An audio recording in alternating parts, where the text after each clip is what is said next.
ជំរាបសួរពុកម៉ែបងប្អូនទាំងអស់គ្នាបងប្អូនព្រឹកមិញខ្ញុំបានទៅផ្សារបងប្អូនទាំងអស់គ្នាហើយឃើញកញ្ចក់ជើងគោនេះគឺវាតំណងខ្ចី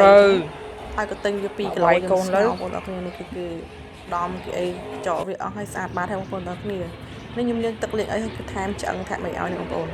គឺតំណងមែនតើបងប្អូនទាំងអស់គ្នាខ្ញុំនឹកឃើញចង់ស្ងោរធ្វើស៊ុបជើងគោបងប្អូនទាំងអស់គ្នាហើយទៅដាំទឹកដាំអីឲ្យហើយដើម្បីសុខសាច់ស្រួលអីវាហើយបងប្អូនណា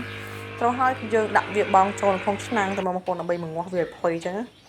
ងាស់វាឲ្យចេញគុកចឹងបងប្អូនងាស់វាចឹងដើម្បីវាផុយឲ្យបន្លែយើងមានក្រូចនឹងជ្រើថ្លានិយាយសោះ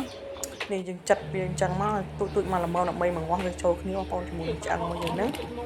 បងវាចូលភ្លឹបមកបងប្អូនទាំងអស់គ្នាអំមកវាដើម្បីវាឆាប់ផុយចឹងហើយនេះគ្រឿងទេសរបស់យើងគឺមានឥឡូវដីកំលែងខ្ទឹមសខ្ទឹមក្រហមអចលដាក់ទ្របលក់លេងបងប្អូនទាំងអស់គ្នាទឹកខូចស្ងោចអីយើងដាក់យកទៅព្រោះតែដងទៅពេលហើយនឹកឃើញផ្លាច់តាទៅកើតយូរពេកតែហើយស៊ុបទៅគឺជាតិមែនតែនមកបងប្អូនទាំងអស់គ្នាហើយកុំភ្លេចដែរនៅក្នុងឆ្នាំងទឹកស៊ុបហ្នឹងគឺយើងបងដុំស៊ុបខ្នុរម្ដងដែរបងប្អូនទាំងអស់គ្នានេះបងប្អូនយើងក្លិញវាធ្វើមិនឲ្យវាឡើងក្រហមបងប្អូនឲ្យវាឈ្ងុយវាចេញក្លិនឈ្ងុយពីមកបងប្អូននេះសគមអញ្ចឹងគឺ